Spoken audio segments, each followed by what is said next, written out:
औरंगजेब आलमगीर। दोस्तों आज हम फिल्म छावा की बात नहीं करेंगे, मगर हां एक ऐसे बादशाह की बात जरूर होगी आज जिसने एक एक सीढ़ी चढ़कर हिंदुस्तान की किस्मत को बुलंद करने का काम किया था।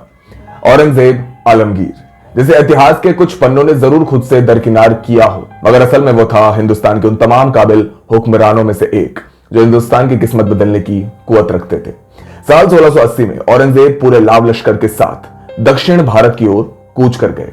विशाल फौज और पूरा हरम एक बेटे को छोड़कर तीनों बेटे उनके साथ गए। ऑड्री ट्रुश्के औरंगजेब की जीवनी Aurangzeb the man and the myth में लिखती हैं कि शामियानों के साथ बढ़ता लश्कर, बाजार, बादशाहों का कारवां, उनके साथ चलते हुए अफसर और नौकर, ये पूरा हुजूम, ये एक देखने लायक दृश्य हुआ करता था उस जमाने में।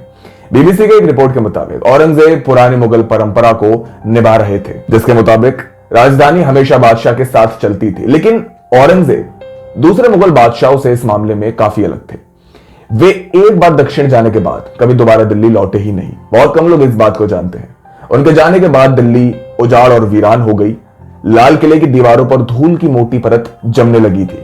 औरंगजेब ने अपनी जिंदगी के 3 अंतिम दशक दक्षिण भारत में बिताए थे और उन्होंने ज्यादातर लड़ाइयों का नेतृत्व भी, इसी के साथ कुछ घेराबंदियों का नेतृत्व भी खुद ही किया था।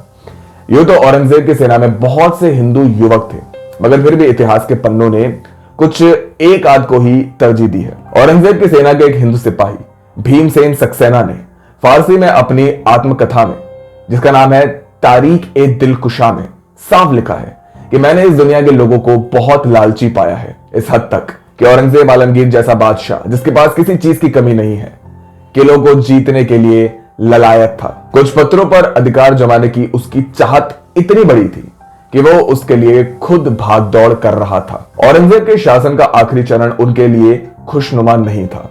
उनको लगा कि उनकी भारत पर मजबूती से शासन करने की इच्छा मानो धूल में मिल गई थी, एक तरीके से धराशाही हो चुकी थी। इतिहासकार जदुनाथ सरकार अपनी किताब the short history of Aurangzeb में साफ तौर पर लिखते हैं, उन्होंने इस बात का साफ बखान किया है कि औरंगजेब अपने बुढ़ापे में अकेलेपन के शिकार हो गए थे। एक एक करके उनके सभी नजदीकी साथी इस दुनिया से चल बसे थे।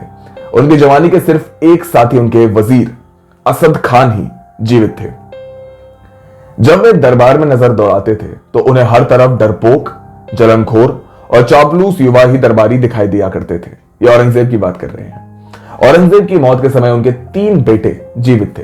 इससे पहले उनके 2 पुत्रों की मृत्यु हो चुकी थी। इनमें से किसी में भी भारत का बादशाह बनने का ना तो बूता था और ना ही क्षमता। 18वीं सदी के शुरू में लिखे एक पत्र में औरंगजेब ने दूसरे बेटे मुअज्जम को कंधार ना जीत पाने के कारण आड़े हाथों लिया था। दोस्तों औरंगजेब का यह पत्र रुकायते आलमगीरी में संकलित है। इसमें उन्होंने लिखा था कि एक नालायक बेटे से बेहतर है कि बेटी हो। उन्होंने अपने पत्र के अंत में अपने बेटे को लताड़ते हुए लिखा था कि तुम इस दुनिया में अपने प्रतिद्वंदियों और खुदा को आखिर किस तरह मुंह दिखाओगे। औरंगजेब आलमगीर के जीवन से जुड़े ये तमाम तथ्य इस बात की ओर इशारा करते हैं कि किसी हुकूमत के सामने ना डगमगाने वाली मुगल सल्तनत इस कद्र काली घटा के शिकार हो चली थी। और शायद यही कारण है कि आज मुगलों के वंशज पाकिस्तान और हिंदुस्तान के कुछ अजनबी इलाकों और इमारतों के बीच बहुत गरीबी में अपने अंतिम दिन बिता रहे हैं। लेकिन दोस्तों सब पर आपकी क्या राय है हमें कमेंट बॉक्स में जरूर बताएं। दोस्तों वीडियो पसंद आई हो तो वीडियो को लाइक करें, शेयर करें, सब्सक्राइब करें और साथ ही बेल आइकन को भी जरूर दबाएं ताकि आपको हमारी तमाम वीडियोस के नोटिफिकेशन सबसे पहले मिल सके। कैमरामैन उमर अंसारी के साथ मेहर जैन, कथा।